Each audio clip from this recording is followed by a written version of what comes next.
금주 담임목사 동정 및 목회 일정이 있습니다. 위에서 기도해 주시기 바랍니다. 특별히 화요일날 사단법인 새생명운동으로 주최하는 경북부 제2교도소 사역이 예정되어 있습니다. 기도해 주시고, 또 오늘은 맥주 감사주일 예배로 우리가 드립니다. 지난주 볼링대회 시사는 예배 후에 이렇게 하겠습니다. 주일 예배 동영상이 카카오톡 단톡방에 올라가고 있습니다. 예배에 참석하지 못하신 분들, 그리고 다시 한번 예배에 참석하고 싶은 분들은 예배의 처음과 마지막까지 통으로 들어가 있습니다. 꼭 한 번씩 다시 예배에 동참해 주시기를 부탁합니다. 우리 다른 광고들은 여러분들이 읽어주시기를 부탁드립니다.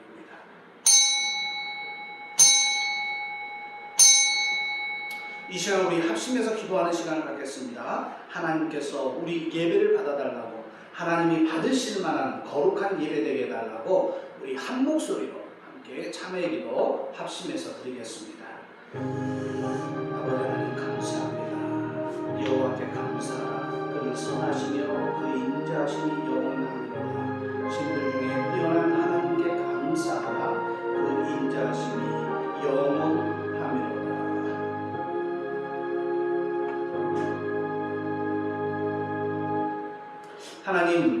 하나님의 은혜를 감사합니다. 지난 반년 동안에도 저희의 영과 육신의 양식을 주시고, 또 맡은 바 큰 은혜를 기억하면서 우리가 받은 그 은혜 오늘도 감사하는 마음으로 맥주 감사절을 지키게 하심을 감사드립니다.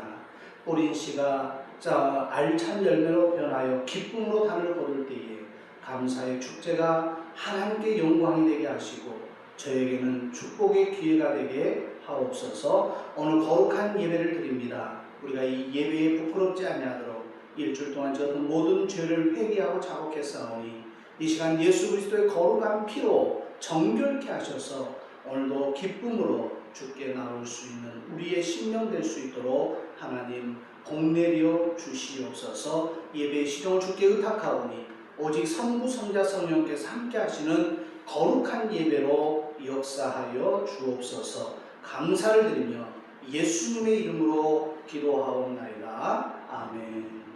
하나님은 영이시니 예배하는 자가 영과 진리로 예배할지니라. 아멘.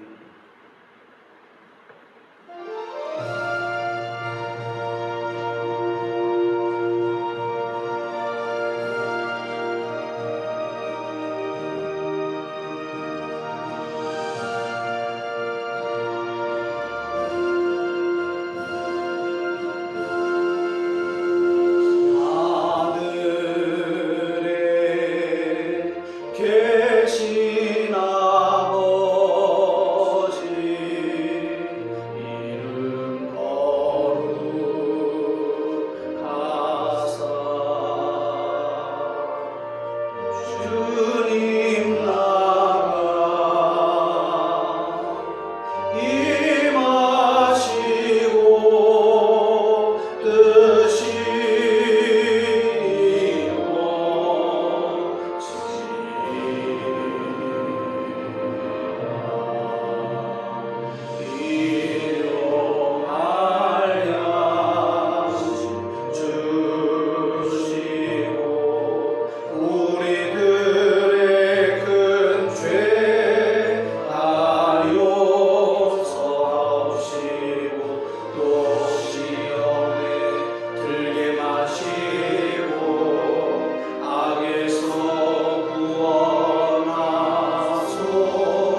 영광에 주님 찬양하세.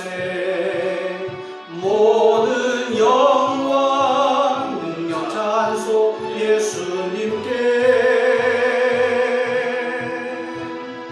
영광에 주님 찬양하세. 주의 백성 모두 함께 찬양하세. 그 손을 높이 들고 주 이름 찬양. 존귀와 영광 모두 주 예수님께. 영광에 주님 찬양하세. 죽으시고 부활하신 만왕의 왕.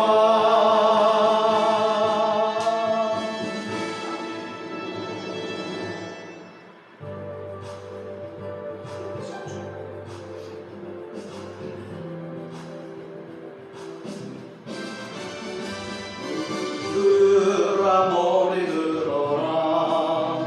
들릴지어다 영원한 문들아. 영광의 왕 들어가시도록. 영광의 왕 들어가신다. 들으라 머리 들어라. 들릴지어다 영원한 문들아. 영광의 왕 들어가시도록. 영광의 왕 들어가신다. 영광의 왕이시여 강하고 능하신 주로다. 전쟁에 능하신 주시라. 다 찬양 위대하신 왕께 만세. 왕께 만세. 왕께 만세. 당신은 영광의 왕이라. 다 찬양 위대하신 왕. 들으라 머리 들어라. 아멘. 들릴지어다 영원한 문들아. 영광의 왕 들어가시도록. 영광의 왕 들어가신다. 들으라 머리 들어라. 들릴지어다 영원한 문들아. 영광의 왕 들어가시도록. 영광의 왕 들어가신다. 영광의 왕이시여 강하고 능하신 주로다. 전쟁에 능하신 주시라. 다 찬양 위대하신 왕. 아멘. 왕께 만세. 왕께 만세. 당신은 영광의 왕이라. 다 찬양 위대하신 왕. 나는 전능하신 아버지 하나님 전지의 창조주를 믿습니다. 나는 그의 유일하신 아들 우리 주 예수 그리스도를 믿습니다. 그는 성령으로 잉태되어 동정녀 마리아에서 나시고 본디오 빌라도에게 고난을 받아 십자가에 못 박혀 죽으시고 장사되지 사흘 만에 죽은 자 가운데서 다시 살아나셨으며 하늘에 오르시어 전능하신 아버지 하나님 우편에 앉아 계시다가 거기로부터 살아있는 자와 죽은 자를 심판하러 오십니다. 나는 성령을 믿으며 거룩한 공교회와 성도의 교제와 죄를 용서받는 것과 몸의 부활과 영생을 믿습니다. 아멘. 교동문 105번입니다.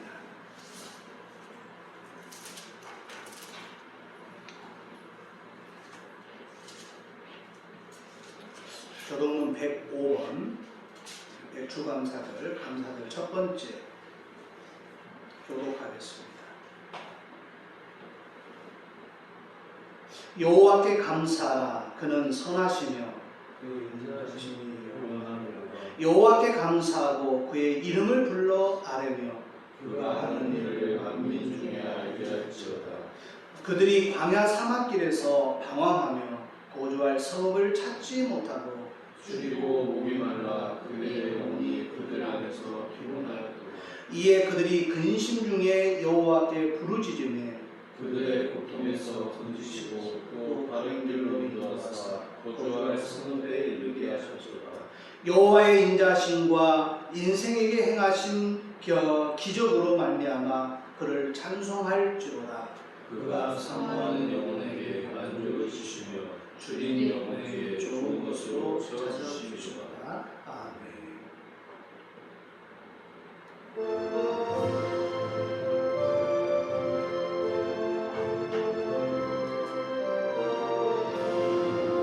공중 나는 새를 보라. 농사하지 않으며 곡식 모아 곡간안에 그린 것이 없어도 세상 주관하는 주님 새를 먹여주시니 너희 먹을 것을 위해 근심할 거 무엇이냐. 들의 백합화를 보라. 길상 수고 안 해도 솔로몬의 입은 옷도 입고만 못하였네. 연합 속에 던질 불도 귀열빛이거든. 사랑하는 자녀들 입히시지 않으랴. 너희들은 세상에서 주워 먹고 마시며 주스 옷을 입고 살까 염려하지 말아라. 이는 세방 사람들이 간구하는 것이요 너희 하늘 아버지는 너희 쓸 것하신다.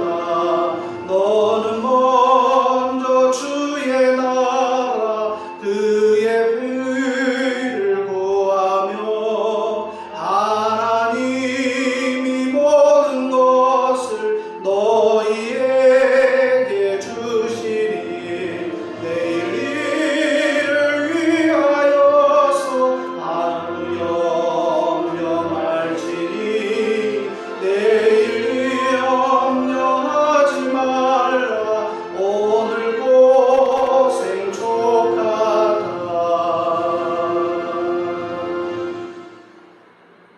한 아이가 있어 보리떡 5개와 물고기 2마리를 가지고 예수님께 왔을 때 그거를 축사하시며 후에 앉은 자들에게 나눠주라 말씀하신 주님, 오늘 거룩한 주일 예수께서 특별히 이 오병이어를 통해서 먹고 남은 것을 버리지 말고 모으라고 말씀하신 그 말씀처럼 저희가 부스러기까지 정성껏 모아 또 필요한 곳에 하나님의 영광을 드러내기 위해서 하나님, 우리가 주님 앞에 물질을 드립니다. 주님의 것을 구별하여 10의 1조를 드립니다. 선교 헌금을 드립니다.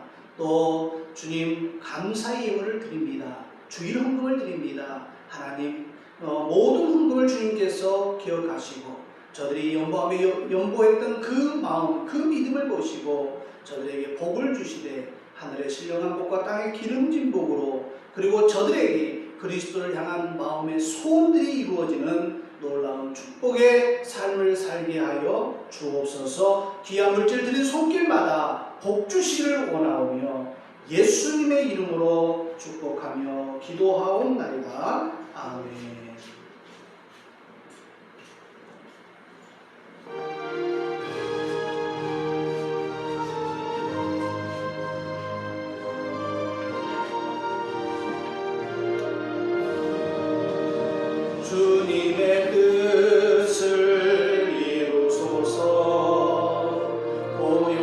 중에 기다리니 진흙과 같은 날 믿으사 새롭게 형상 만드소서.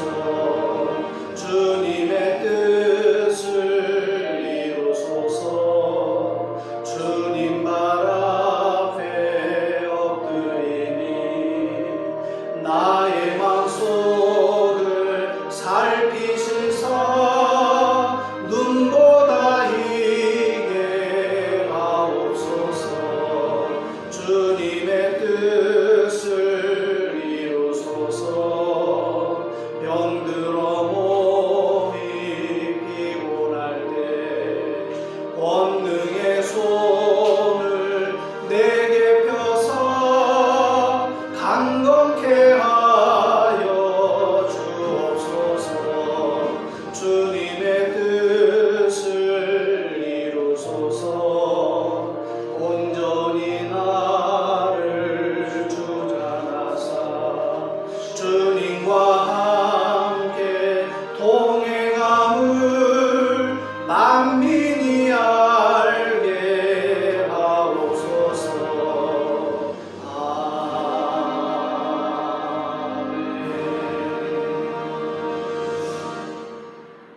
하나님의 말씀 보겠습니다.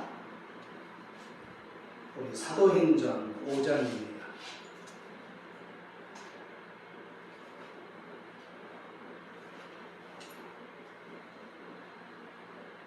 사도행전 5장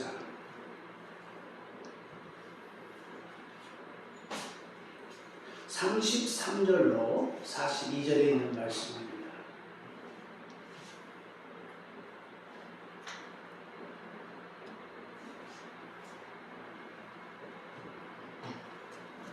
그들이 듣고 크게 노하여 사도들을 없이하고자 할세.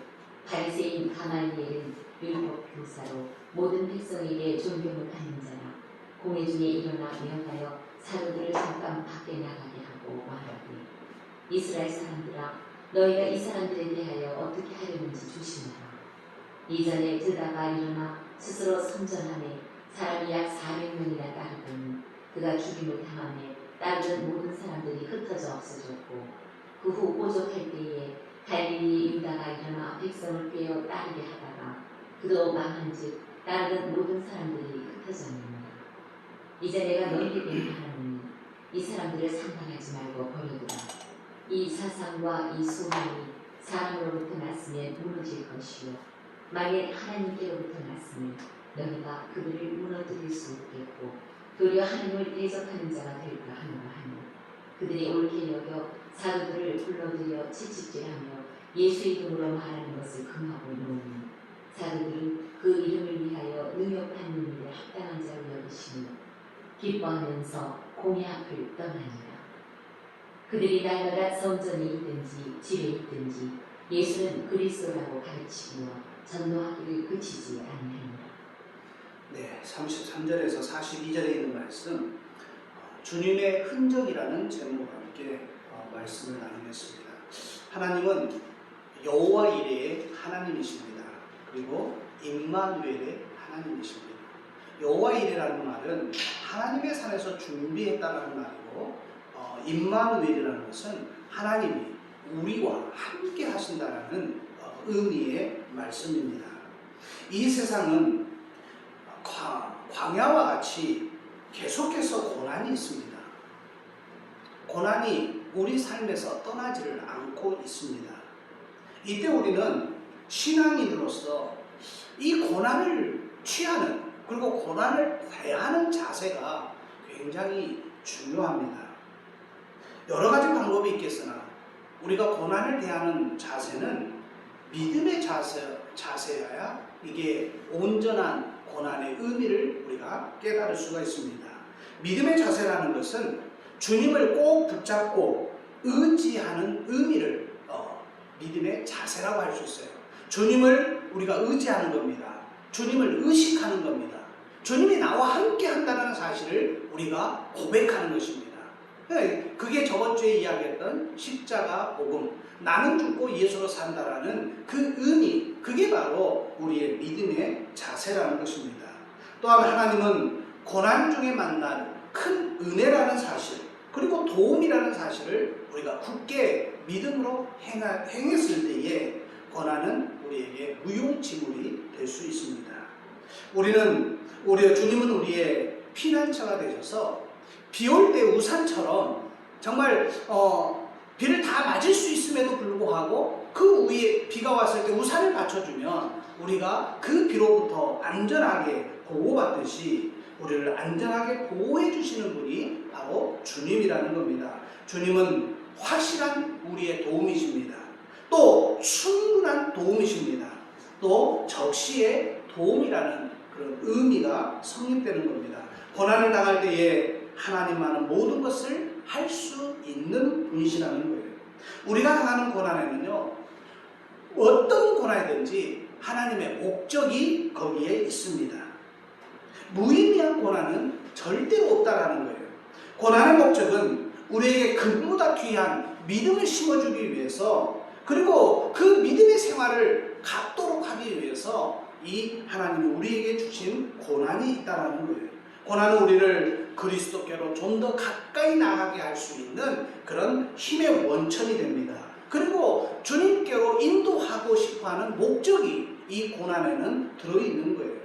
고난은 우리의 유익과 하나님의 영광을 위해서 분명히 존재합니다. 우리는 더 큰 그릇으로 하나님의 뜻에 합당한 사람으로 우리를 사용하기 위해서 우리에게 필요한 하나님의 섭리가 바로 이 고난이라는 방편으로 우리에게 다가오는 거예요. 예수님을 따라가는 사람들은요, 가벼운 등산복으로 무슨 등산을 하는 그런 식의 삶이 아닙니다. 확실하게 자기 십자가를 지고 예수님을 따라가야 할 우리의 목표예요. 제가 중등부 전도사로 발령받아서 중등부 예배실에 처음 갔더니 뒤에 아주 대형 그림 하나가 걸려있는 것을 볼 수가 있었어요. 근데 그 그림은 십자가를 지고 가는 연약한 여인의 모습. 그러니까 어떤 여자가 큰 십자가를 정말 짊어지면서 힘겹게 걸어가고 있는 그 그림이 중등부 예배실 뒤에 크게 걸려 있었어요. 그래서 저는 저게 무슨 의미가 있을까? 그래서 그 그림에 누가 그렸고 저 그림의 의미가 무엇인가를 물어봤을 때 굉장히 큰 은혜를 받았어요. 그때. 그 당시 중등부 교사였던 선생님께서, 제가 황 선생님이라고 기억하는데, 그 선생님께서 그 그림을 그리신 거예요. 그 선생님이 그 그림을 그리게 된 동기가 너무너무 매일매일 삶이 힘들고, 또 학생들을 가르치는 것도 힘들고, 또 가정생활에서 믿음으로 하루하루를 살아가는 것이 너무 힘들어서 이 선생님이 새벽마다 하나님 앞에 울면서 기도했다는 거예요. 하나님, 이 무거운 십자가 정말 내가 감당하기 힘듭니다. 하나님 좀 어떻게 안 될까요? 그렇게 기도하면서 울면서 기도하는데 잠깐 그 기도 시간에 아마 잠이 든 것 같아요. 잠을 잤는데 꿈을 꿨는데 그 꿈속에 자기가 큰 십자가를 지고 막 쓰러지고 다시 일어나서 그 십자가를 지고 다시 걸어가고 쓰러지고 다시 일어나서 걸어가고 너무너무 힘든 광경이 자기 꿈속에 비춰지더라는 거예요. 그래서 그가 기도했답니다. 하나님, 예수님의 특기가 뭡니까? 예수님은 목수 아니었습니까? 긴 세월 동안 목수로 일하셨는데 나의 무거운 십자가 제발 좀 능숙한 그 목수 톱질을 좀 자랑하셔서 이 무거운 십자가를 잘라달라고 그렇게 하소연을 했대요. 그러고 나서 십자가를 지고 가는데 갑자기 앞에 예수님이 딱 나타나신 거예요. 그러니까 너무 반가워서 예수님, 나 이 십자가 너무 무거워요. 이 십자가 좀 잘라주세요. 근데 예수님이 아무 말씀 안 하고 웃으면서 그래? 그렇게 힘드냐? 그러면서 예수님이 아무 말씀 안 하면서 그냥 톱으로 아주 능숙한 솜씨로 십자가를 잘라주더라는 거예요. 그래서 그 십자가가 좀 잘려나가니까 딱 짊어지니까 너무 가벼운 거예요. 그런데도 그 십자가를 지고 또 가는데 너무 또 무거워진 거예요. 그래서 예수님께 또 기도했답니다. 예수님, 나 이 십자가 또 무겁네요. 좀 잘라주세요. 그런데 언젠가 또 예수님이 나타나셔서 그래? 또 무겁냐? 그러면서 또 톱질로 십자가를 잘라주더라는 거예요. 그 두 번째, 세 번째까지 십자가를 그렇게 이제 잘라주니까 너무 작은 십자가가 돼서 콧노래를 부르면서 아주 가볍게 이제 천성을 향해서 가는 거예요. 근데 앞에 요단강이 딱 막고 있는 거예요. 요단강이 저쪽과 이 편에는 절벽으로 되어 있더라는 거예요. 그래서 이 절벽을 어떻게 건널까 고민하고 있는데 저 뒤에서 한 여자 성도가 큰 십자가를 메고 낑낑거리고 막 오더라는 거예요. 그러니까 속으로 참 비련한 사람 같은 예수님이 목수였는데 십자가 잘라달라고 하면 예수님이 딱 나타나가지고 그 십자가 잘라줄 텐데 뭐 저렇게 미련스럽게 저 무거운 십자가를 지고 오느냐 자기 속으로 가소롭게 여겼대요. 근데 그가 요단강에 딱 오더니 십자가를 딱 내려놓더니 이쪽에서 저쪽까지 십자가를 쭉 밀더라는 거예요.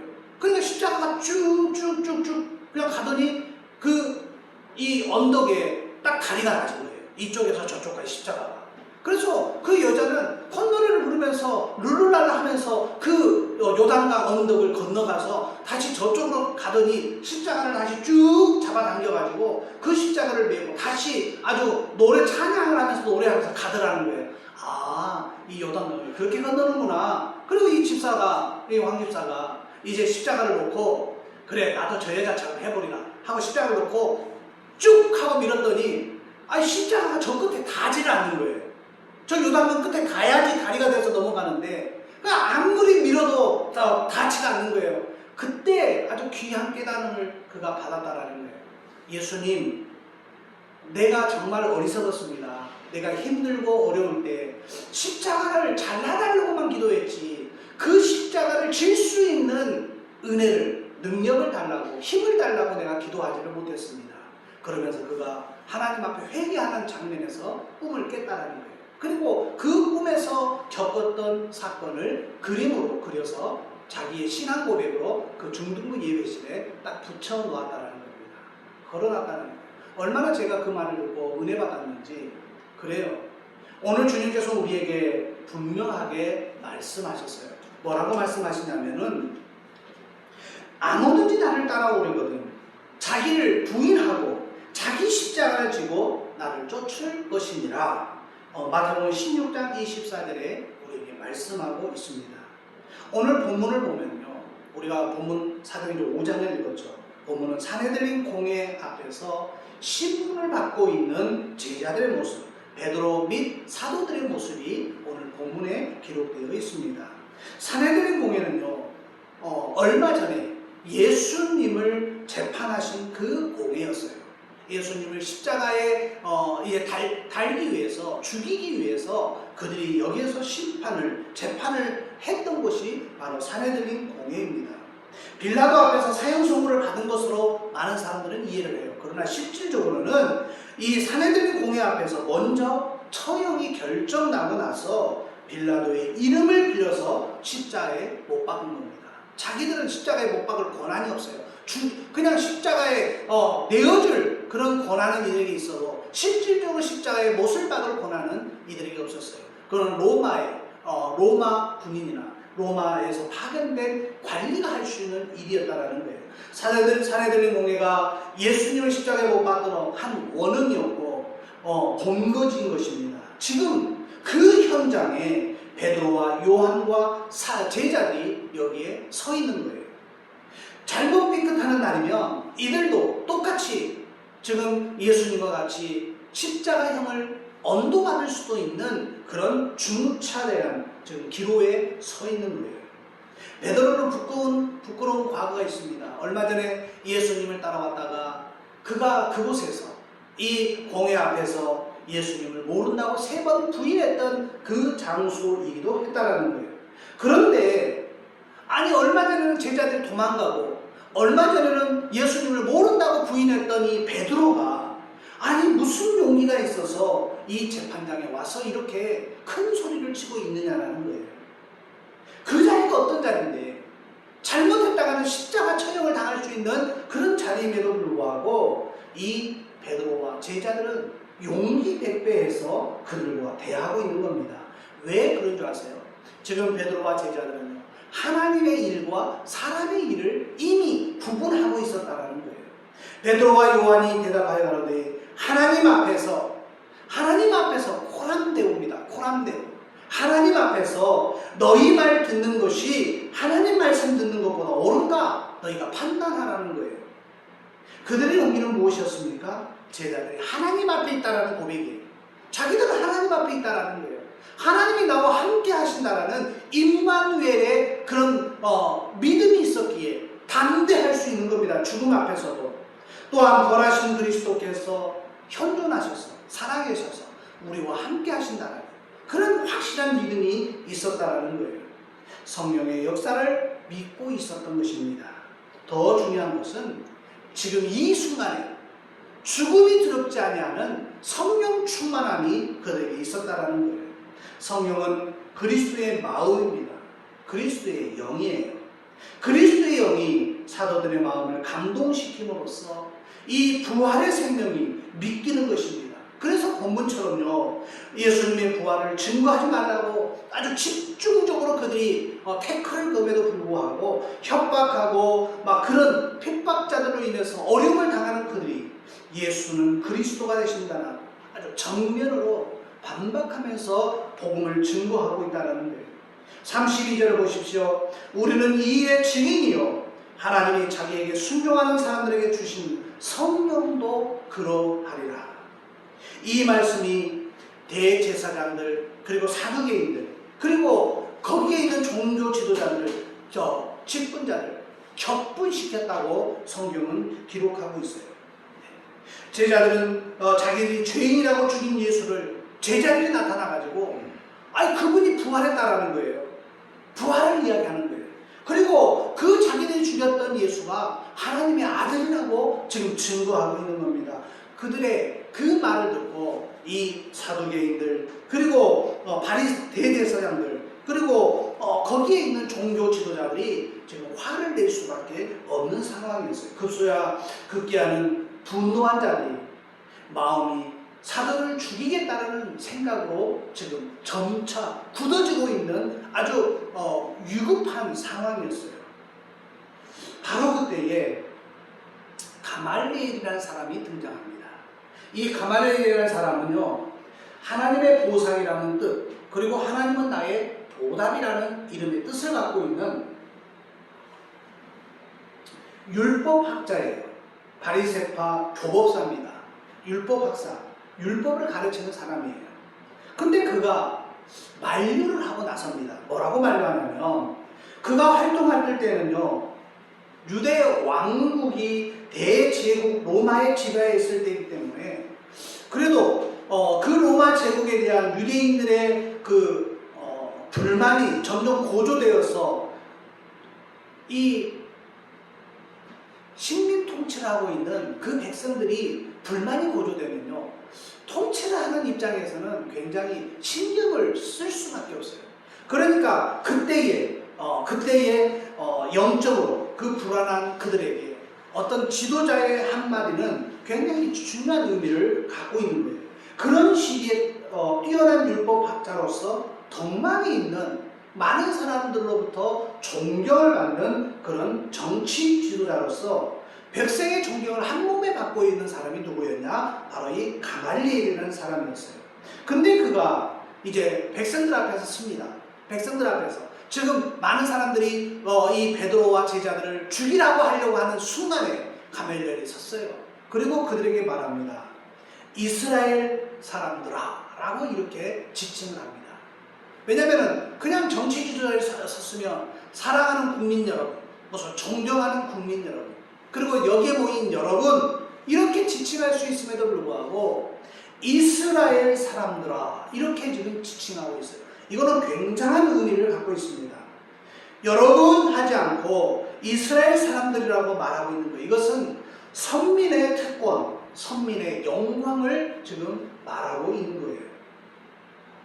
먼저 선민의 긍지를 저들로 하여금 깨닫게 하기 위해서 이스라엘 사람들아 이렇게 지금 이야기하고 있어요. 그러면서 하는 이야기가 우리는 하나님의 백성이요 택함 받은 백성이라는 겁니다.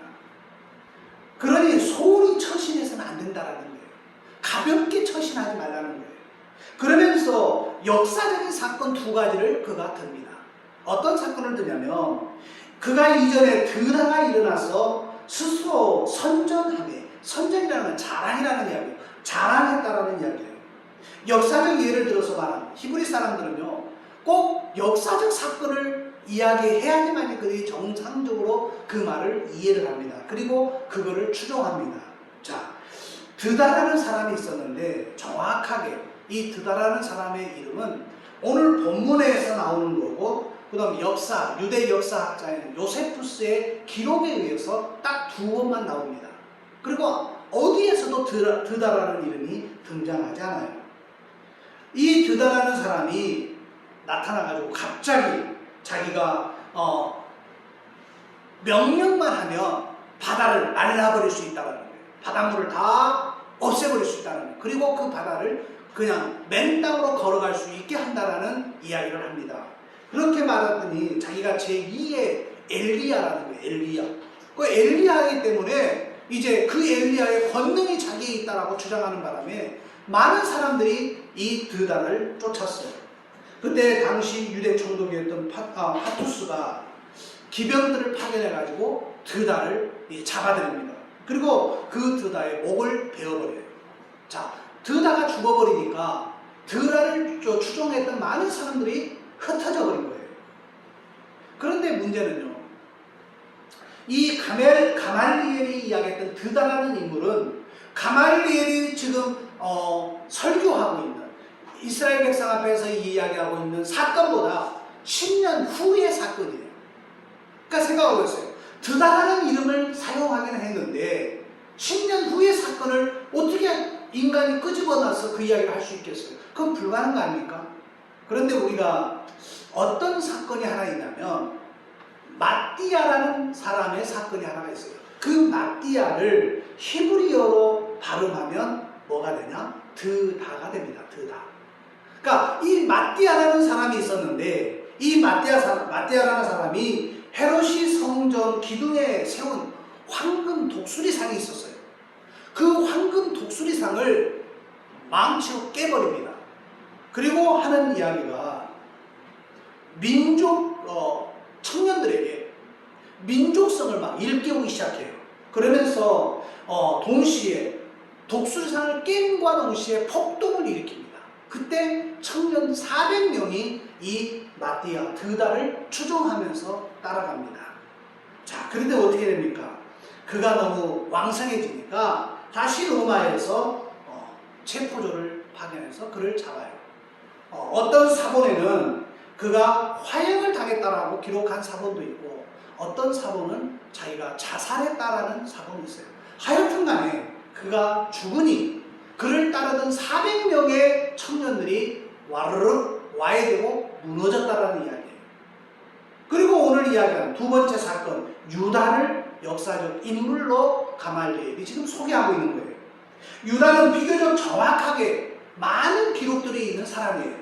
이 사람은요, 아우구스 황제가 명령에 따라서 이제 수리아 총독에게 세금을 더 많이 받기 위해서 무엇을 명령했냐면 호적 조사를 하라고 명령을 했어요. 그때 이 유다라는 사람이 나타나가지고 우리 하나님의 백성들은 하나님께만 세금을 바치지 세상 임금에게 세금을 바칠 필요가 없다라고 이제 목소리를 높인 거예요. 그랬더니 민족의식을 깨우치면서 아니 로마에 세금을 바치지 말고 하나님께만 바치라고 하니까 믿음 있는 사람들이 많이 그를 따른 거예요. 로마 정부 입장에서 보면 참 가만두면 안 될 사람이에요. 그래서 그도 할 수 없이 로마 군인들 기병대를 파송해서 그를 잡아 죽입니다. 죽고 나니까 그를 따르던 이 유다를 따르던 그 많은 사람들이 다 없어졌다는 거예요. 지금 이 가말리엘이 지금 이 이야기를 하는 거예요. 드다라는 사람 그리고 유다라는 사람을 역사적인 사건을 통해서 이야기하고 있는 거예요. 자, 이 사람들도 처음에는 왕성하지 않았느냐. 근데 그들이 죽고 나니까 그 세력이 와르르 무너지지 않았느냐. 이 두 사건을 예수님을 따르는 제자들에게도 한번 적용시켜보자는 거예요. 자, 어떻게 적용시켜보느냐? 이 사람들을 상관하지 말고 버려두라.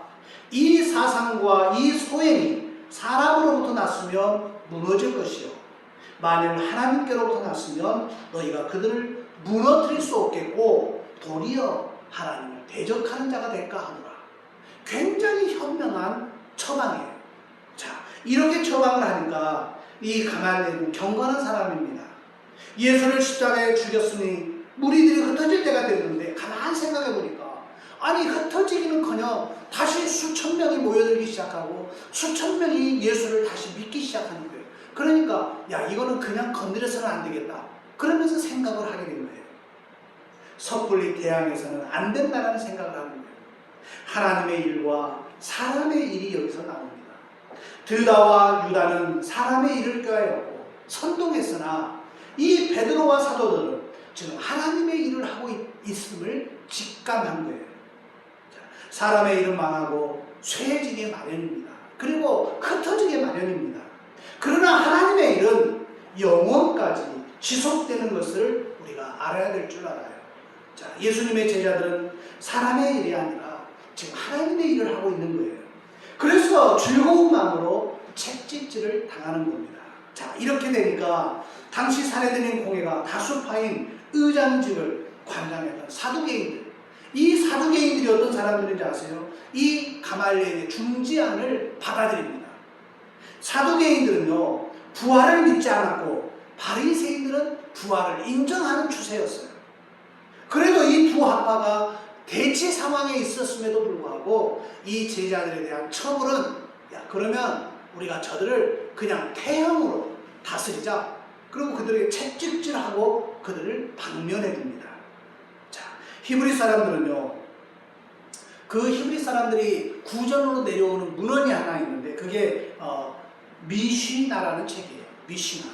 근데 이 미시나라는 책에 보면 죄인을 어떻게 매질을 해야 할 것인가가 자세히 기록되어 있어요. 신명기 25장 3절에 보면 39대만 때리라는 거예요. 40대는 절대로 때릴 수 없어요. 40에 하나 가만매 39대를 때리게 되어 있어요.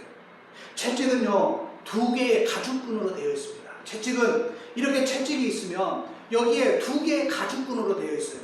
한 가죽끈에는 그러니까 2개가 있는데 한 가죽끈에는 송아지 가죽이에요. 송아지 가죽으로 끝이 4개가 달려 있습니다. 4개가.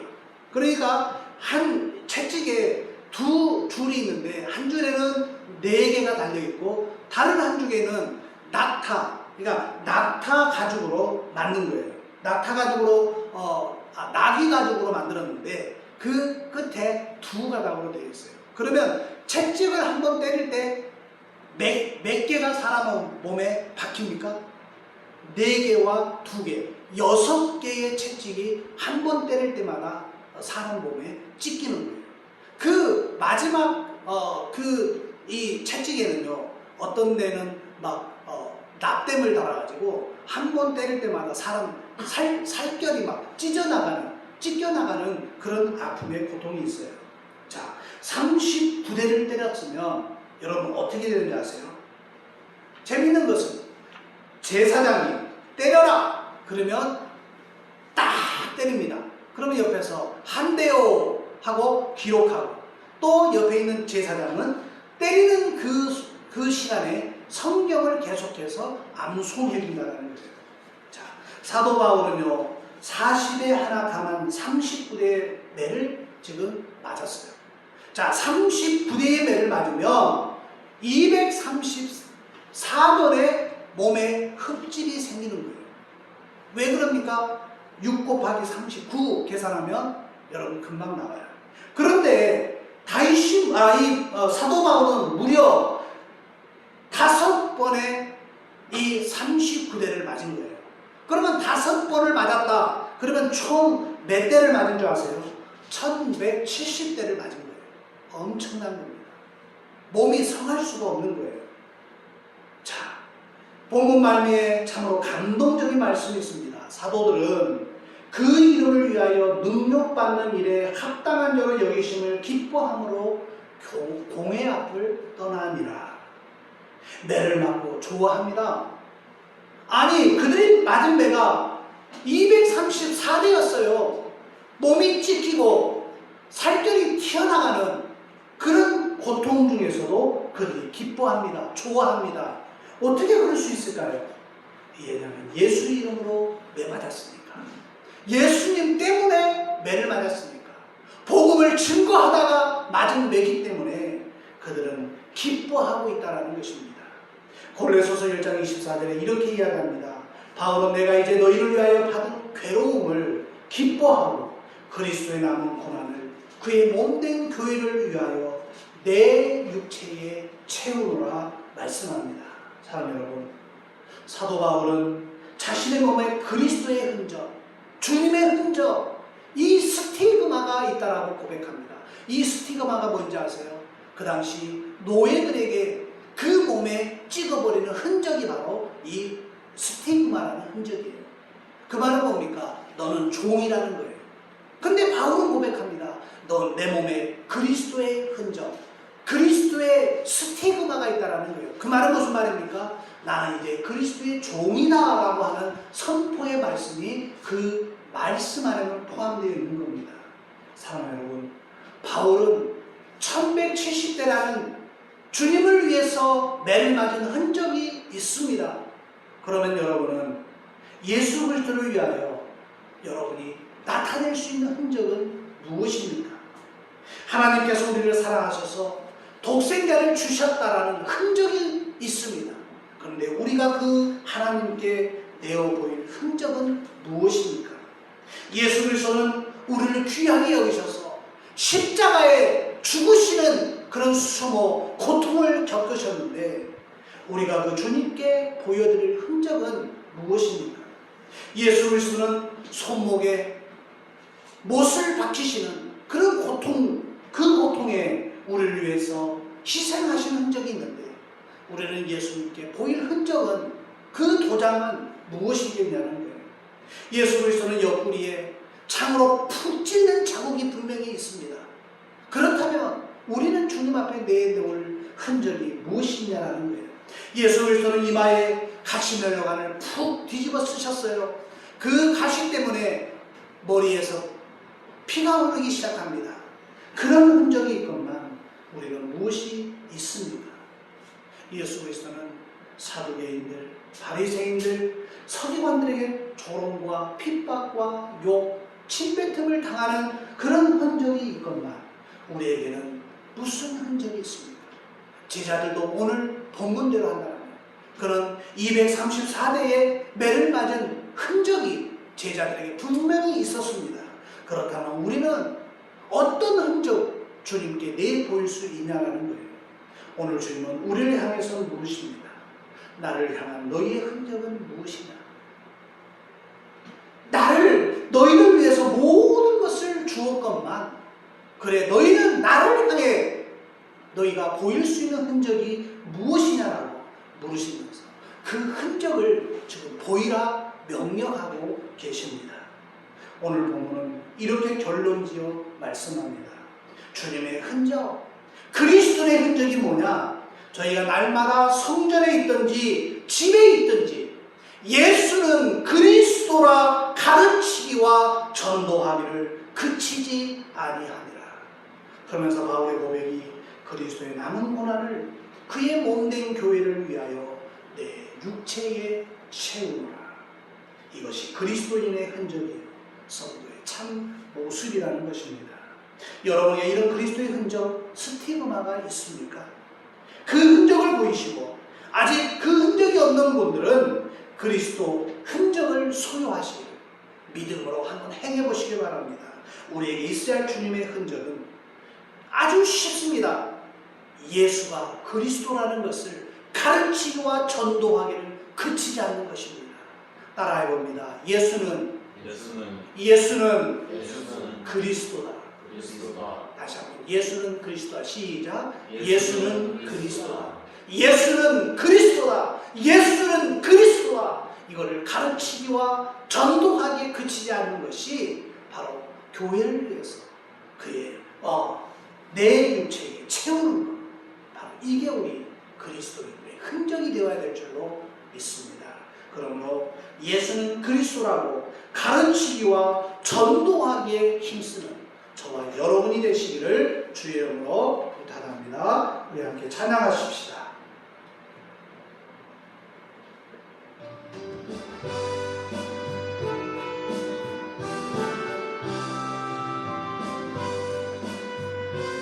지존하신 주님 이름 앞에, 지존하신 주님 이름 앞에 모두 무릎 꿇고 다 경배해. 거룩하신 주님 보좌 앞에 엎드려 절하세. 예수는 그리스도, 예수는 주, 하나님의 영으로 경배드리리. 지존하신 주님 이름 앞에 모두 무릎 꿇고 다 경배해. 거룩하신 주님 보좌 앞에 엎드려 절하. 예수는 그리스도십니다. 예수는 그리스도. 아멘. 예수는 주, 하나님의 영으로 경배드리리. 이 시간 우리 함께 기도하는 시간을 갖겠습니다. 오늘 주님께서 우리에게 말씀하십니다. 너희가 내게 보일 흔적은 무엇이냐고 오늘 우리에게 묻습니다. 우리를 향한 너의 흔적을 보이라고 말씀하십니다.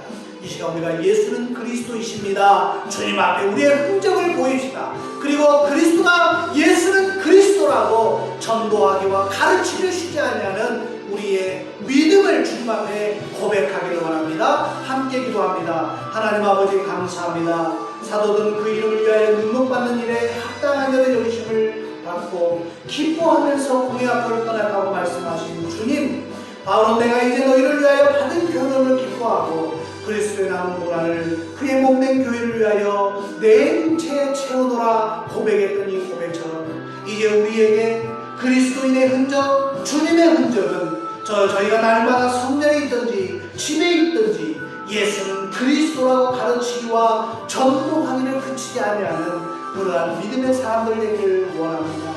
그리스도의 남은 고난을 그의 몸된 교회를 위하여 내 육체에 채우기를 원합니다. 주여 도와주시옵소서. 함께하여 주시옵소서. 그래서 주님이 나를 향한 너희의 흔적이 무엇이냐라고 물으시고 그것을 찾을 때에 주여 여기 있나이다.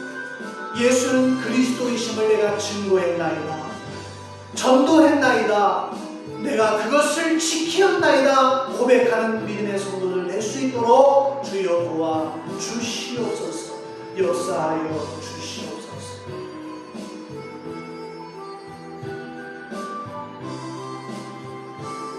예수는 그리스도, 예수는 그리스도, 예수는 주, 하나님의 영으로 경배드리리.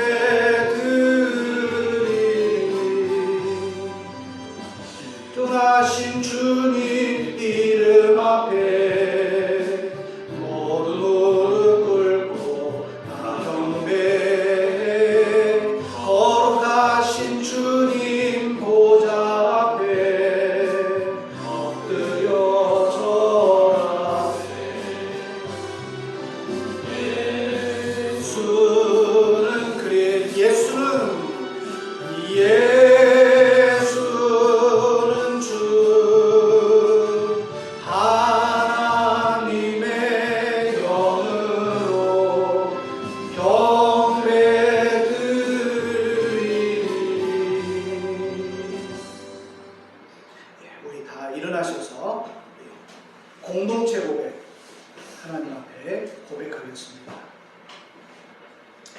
주님이 꿈꾸는 교회는 마음을 다하고 목숨을 다하고 뜻을 다하여 하나님과 이웃을 사랑하라는 위대한 명령과 땅 그 모든 족속으로 제자를 삼으라는 주님의 마지막 명령에 근거하여 세워진 다음 세대를 준비하는 꿈쟁이 공동체입니다. 사랑을 사역의 동기로, 섬김을 사역의 기쁨으로, 주님 닮은 것을 사역의 목표로 여기는 공동체. 우리는 하나님 나라 확장을 위해 주님이 꿈꾸는 교회로 부름받은 하나님의 백성입니다. 우리는 세상으로 보냄받은 그리스도의 제자입니다. 하나님이 찾으시는 영적인 예배자가 됩시다. 이웃을 사랑으로 구원하는 복음의 증인이 됩시다. 한 몸된 교제를 나누는 건강한 지체가 됩시다. 아낌없이 사랑을 실천하는 섬김의 봉사자가 됩시다. 그리하여 우리 모두 하나님을 야롭게 하는 성령 충만한 공동체가 됩시다. 아멘.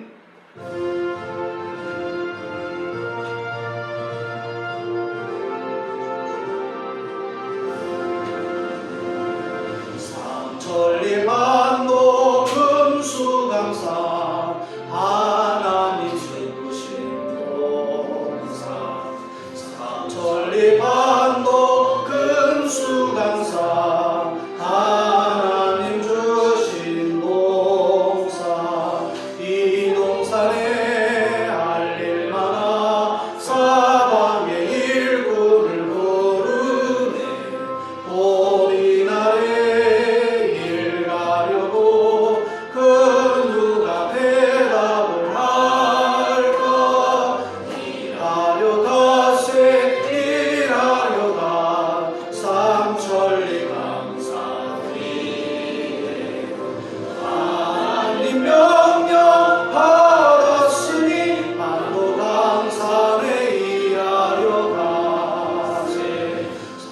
천리반도 금수강산 하나님 주신 동산 천리반도 금수강산 하나님 주신 동산 복식이고 거둘 때니 사방의 일꾼을 부르네 요리나래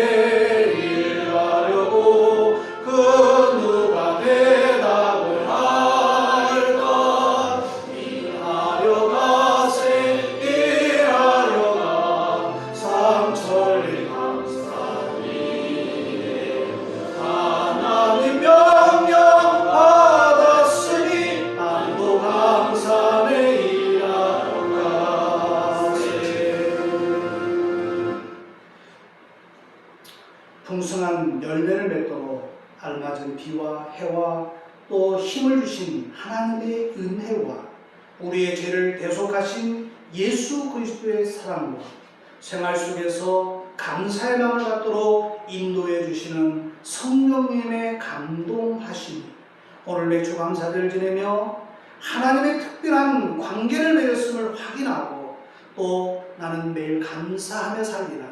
더 중요한 나에게 그리스도의 흔적, 예수가 그리스도이심을 가르치기와 전도하기를 그치지 않는 그래서 결국은 그리스도의 남은 고난을 그의 몸된 교회를 위해서 나의 육체에 채우느라고 고백했던 바울의 고백처럼 나도 예수가 그리스도임을 고백하며 사랑하는 성도들 머리머리 위에와 저들의 가정과 일터와 생활과 학업 위에와 주님이 사랑하시는 꿈꾸는 교회와 이 나라와 이 민족 위에 이제부터 영원토록 함께 있을지어다.